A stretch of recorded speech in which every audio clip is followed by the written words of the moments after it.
आचार्य मध्यमाम स्वामी मानाराम जी पर्यंताम वंदे गुरु परंपरा। आज आवाज ही बनेगी।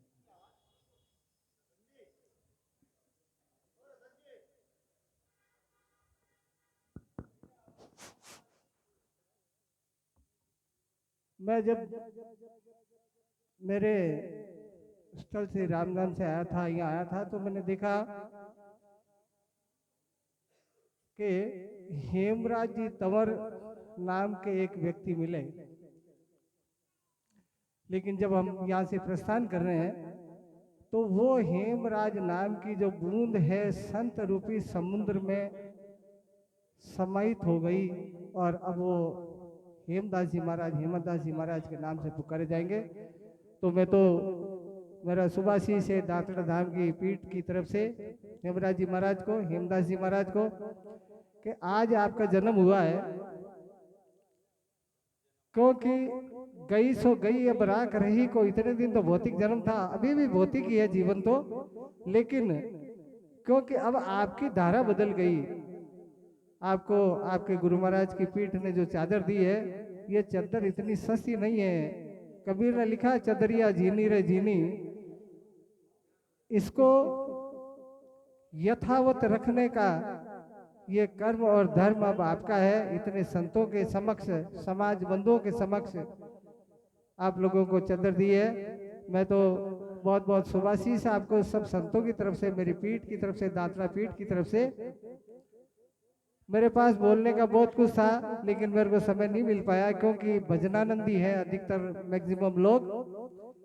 मैं भजन नहीं बोलता, मेरे को समाज के लिए देने के लिए बहुत कुछ था, लेकिन मजबूर हूं कि मुझे समय नहीं मिल पाया, इसलिए मैं संक्षेप में मेरी बात कह देता हूं। सबसे प्रथम तो एक हमारे समाज बंधु सज्जन ने साहब ने ये जो पुस्तकें वितरित करी है, रामदेव चालीसा, मैं उनको धन्यवाद देता हूँ, साधुवाद देता हूँ। लेकिन समाज बंधुओं से मेरा आग्रह है कि मैंने सरसरी तौर पर पढ़ी है इस किताब, इस पुस्तक को देखा है मैंने। बाबा रामदेव सबको विदित है कि शायर सुत, माता का नाम मगनी है, लेकिन इसमें शायर और मगनी कहीं भी लिखा हुआ नहीं है। अजमल पुत्र लिखा हुआ है। तो मेहरबानी करके इसका अनुसरण न करें। मैं जहां भी सत्संग में जाता हूं, और क्योंकि आप लोगों की कृपा दृष्टि से, मेरे गुरुदेव की कृपा दृष्टि से मुझे आचार्य पद मिला, तो मैं रोक देता हूं उस भजन बोलने वाले को कि आप बाजा रोक दीजिए, भजन बोलने की कोई आवश्यकता नहीं है। तो मेरा आप लोगों से आग्रह है कि इस पुस्तक को आप पढ़िए, लेकिन जिस जिस जगह पर अजमल सुत लिखा हुआ है, आपको शायर सुत करना है। और जहाँ मैना वो लिखा हुआ माता का नाम, आपको मगनी लिखना है। इतना आप कष्ट करना, ये मेरे ऊपर आपका एहसान होगा। तो प्रथम तो ये। दूसरा, आप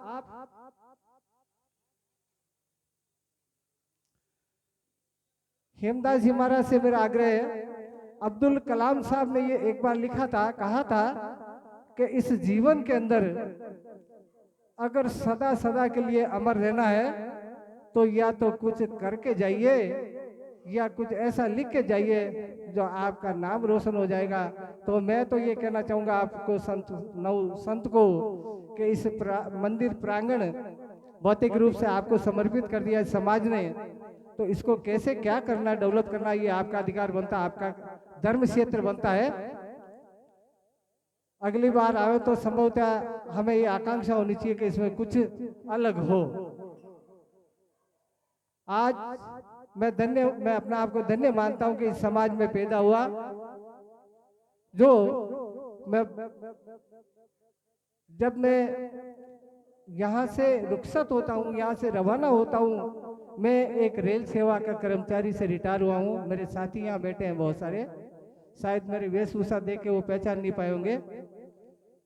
तो जब मैं प्लेन में बैठता हूँ, वहां आगे जब उतरता हूँ, तो मेरी आंखें में आंसू आ जाता है कि इतना खुशी होती है कि मैं मेरे देश के लिए जा रहा हूँ। सबसे पहले तो मेरे समाज के लिए जा रहा हूँ, क्योंकि वहाँ जो पर्दा लगता है, वहाँ जो फ्लैप लगता है, वो मेरे गुरुदेव स्वामी मानाराम जी महाराज का लगता है, मेरा नहीं लगता, मेरे समाज का लगता है।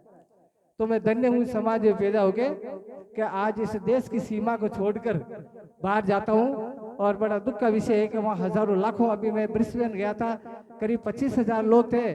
जो मैंने सुनाया वो आप लोग शायद मेरी वेबसाइट से मेरे उससे जुड़े हुए नहीं हो, मेरे प्रवचन उस पर है, वो इतने गदगद हुए कि मेरा अगला प्रोग्राम क्रोएशिया का दे डाला। और ये आप लोगों की मेहरबानी है कि वो सारा पैसा, मैं एक मध्यम परिवार का बालक हूँ, सब पैसा IIU खर्च करती है। बनारस हिंदू यूनिवर्सिटी से मैंने धर्मशास्त्र और मीमांसा में आचार्य किया, लेकिन मेरे समाज की कृपा से, मेरे गुरुदेव की कृपा से मेरा 3rd रैंक आया। और 3rd रैंक आने की वजह से मेरा इंटरनेशनल यूनिवर्सिटी में सिलेक्शन हो गया, जो मेघवन समाज का एकमात्र बंदा है। हम 3 जने हैं, पीयूष पंडित, प्रतिभा मिश्रा और तीसरा मैं। लेकिन बड़ा दुखद, क्योंकि वो दोनों लोग शर्मा परिवार से हैं, लेकिन मंच पर बोलना नहीं जानते और बोलने का मौका मुझे ही मिलता है। ये आप लोगों की मेहरबानी है, मेरे समाज की मेहरबानी है। और अभी मैं जब यहाँ बोल के आया था ब्रिस्बेन में, तो एक लेडी है इंटरनेशनल IIU में ही, उसने मेरे को क्रोएशिया का निमंत्रण दिया कि स्वामी जी आपको क्रोएशिया पधारना है, क्योंकि वहाँ प्रवचन इंग्लिश में होते हैं सारे। तो और इतने लालायित हुए कि उसके बाद मैं जब ब्रिस्बेन से यहाँ लैंड हुआ था इंडिया के अंदर, और जैसे ही मेरे घर पहुंचा मैंने एक डायरी खरीदी, क्योंकि वहाँ मुझे जो मैंने एक तत्व सुदर्शन आप ही लोगों के कर कमलों से मैंने वो उसको समर्पित करी है। लेकिन वहाँ के लोगों ने कहा कि हमारे को हिंदी नहीं आती है, तो मैं तभी से लिखना शुरू कर दिया। मेरी नज़रें इसी वजह से गई हुई है, मैंने आधी से ज़्यादा वो इंग्लिश में लिख दी, और कुछ समय बाद जब लिखूंगा तो आप लोगों की उपस्थिति के अंदर वो मैं आपको समर्पित करूंगा। दूसरा, एक संत ने बोला था, मुझे ध्यान नहीं है किन संत ने बोला था, कि रब से मुलाकात मैं उसी चीज के लिए, कोई दुर्लभ काम नहीं है। परमपिता परमात्मा, हम हमारा इष्ट है बाबा रामदेव। कोई राम को, मैं राम से नहीं हूँ, राम को मानता हूँ, कोई कृष्ण को मानता है, कोई शिव को मानता है, क्या फर्क पड़ता है? ईश्वर तो एक है, चाहे किसी को भी समर्पित हो, अपने चरण किसी के भी चरणों में समर्पित हो। लेकिन मैं ये मानता हूँ, मैं राम को मानता हूँ, रामदेव जी को मानता हूँ, कृष्ण को मानता हूँ, शिव को मानता हूँ, सबसे बड़ी बेवकूफी है। मानना तो चाहिए ही नहीं, जानना मस्ट है। मानना तो मैं किसी बालक को कह दूं कि इसको पिता बराबर मान लीजिए, वो पिता नहीं हो सकता। पिता समान है। तुम मम प्रिय भरत सम भाई, हनुमान चालीसा में लिखा, तुम मम प्रिय, तुम भरत के समान भाई हो, भरत नहीं हो सकते हो। ये पिता समान है, पिता नहीं हो सकते। तो मेहरबानी करके मैं मेरे समाज बंधुओं से ये आग्रह करना चाहूंगा कि मैंने श्रीमान लक्ष्मी नारायण जी महाराज, जो नानोड़े साहब मेरे पड़ोस में रहते हैं, मेरा बहुत ही अच्छी घनिष्ठता है। मैंने इनको कई बार कहा कि हमारे समाज में जब मंदिर में कोई मीटिंग होती है तो आप मेरी तरफ से आग्रह कीजिए उन समाज बंधुओं से कि मेरे अंदर जो मेरे गुरुदेव ने भरी है, मैं चाहता हूं कि वो आप लोगों के चरणों में समर्पित करूं, ताकि मैं जब भी ये शरीर छोड़ के जाऊं तो कम से कम मुझे इतनी संतुष्टि होगी कि मैं कुछ चीजें छोड़ के जा रहा हूं। और मैं वो चीजें आपको बताना चाह रहा हूं जो बड़ी दुर्लभ है, क्योंकि किताब पढ़ने से परमात्मा नहीं मिल सकता। हर पुस्तक, चाहिए छोटी सी पुस्तक उठा के देख लीजिए, इसमें लिखा होगा भाषा टीका सहित। आज जो संतों ने भजन बोले हैं, धन्य है वो बड़े बड़े महापुरुष यहाँ विराजमान है, बड़े बड़े महापुरुष यहाँ विराजमान है, बहुत ही अच्छी अच्छी वाणियां बोली। लेकिन मेरा अनुभव है ये, मैं बाहर विदेशों में भी जाता हूं तो आप लोगों की के आशीर्वाद से मैं ये नहीं कहता हूं गीता में ये लिखा, रामायण में ये लिखा, मैं सीधा सा कहता हूं कि मैं कह रहा हूं आपको, अगर आपको कुछ जानना है तो मैं प्रैक्टिकल करके बता सकता हूं, और वही मेरे समाज को समर्पित करना चाहता हूं। अगर आप लोगों की अनुमति हो तो इस मंदिर में आप रखिए, मुझे टाइम दीजिए, मैं अगर मेरा कहीं विदेश का या देश का प्रोग्राम होगा तो मैं कैंसिल करूंगा, लेकिन मुझे बड़ा फक्र होगा कि मैंने जो कमाई करी है, नारायण लाल गोदा से जो राम गोपालाचार्य होने का जो 40 साल का सफर तय किया मैंने, मैं आपको कुछ ही समय में आपके को समर्पित करना चाहूंगा। मुझे बड़ी खुशी होगी। तो आप लोगों से आग्रह है मेरा कि नानोले साहब से, लक्ष्मी नारायण महाराज से आप बता दीजिए इनको, या मेरे नंबर है, मेरी पुस्तक में सबके पास नंबर है, आप मुझे बता दीजिए। और जो सक्षम लोग हैं, जो समझदार है, जो इसमें रुचि रखते हैं धर्म के अंदर, मैं बताने को तैयार हूँ, मैं प्रत्यक्ष बताने को तैयार हूँ। आज दावे के साथ कहता हूँ, ये रिकॉर्डिंग हो रही है, पूरी दुनिया में फैलेगी रिकॉर्डिंग, कि वो चीज जो आपने किताबों में पढ़ी है, अभी कहा कि रब से मुलाकात नहीं हो सकती। रब तो तू खुद है, वेदों में लिखा अहम ब्रह्मास्मि अयमात्मा ब्रह्म कैसे है वो मैं करके बताऊंगा आपको। आप लोग 10, 5, 20 जने हाथ कीजिए। दूसरा, अभी महाराज श्री ने एक भजन बोला था इडा पिंगला सुषुम्ना के बारे में। मेरा जो तत्वसु दर्शन है वो इसी के ऊपर आधारित है। धर्मशास्त्र और मीमांसा में मैंने आचार्य किया, तो धर्मशास्त्र और मीमांसा का एक विषय आता है जिसका नाम है सांख्य योग। सांख्य 2 प्रकार का होता है, एक उत्तर, सांख्य में 2 धाराएं होती है, एक उत्तर मीमांसा, मीमांसा में 2 धाराएं होती है, एक उत्तर मीमांसा और एक पूर्व मीमांसा। मेरी पीठ की तरफ से आप लोगों को आग्रह करता हूं, पुनः पुनः आग्रह करता हूं कि मुझे कुछ समय दीजिए। मुझे समय देना आपका काम है, समाज का काम है। मैं बहुत कुछ आपके सामने लुटा के जाऊंगा। भौतिक शरीर मालूम नहीं, महीने का, 2 महीने का, 6 महीने, साल भर का, लेकिन जब हम इस दुनिया से रुखसत हो जाते हैं ना, तो किताबों से किसी प्रकार की ईश्वर की अनुभूति नहीं हो सकती है। आप 4 वेद पढ़ लीजिए, 108 उपनिषद पढ़ लीजिए, 6 शास्त्र पढ़ लीजिए, पुराण तो भ्रमित में डालने वाले हैं। पुराणों का कोई लेना देना नहीं है। पुराण तो विष्णु पुराण कहेगा विष्णु भगवान है, शिव पुराण कहेगा शिव भगवान है। ज्ञान तो वेदों में है। वेदों को छान कर जो बनाया गया उसका नाम उपनिषद है। उपनिषदों को जो छाना है उसका नाम शास्त्र है, और शास्त्रों से जो बचा कुचा बचा उसका नाम पुराण है।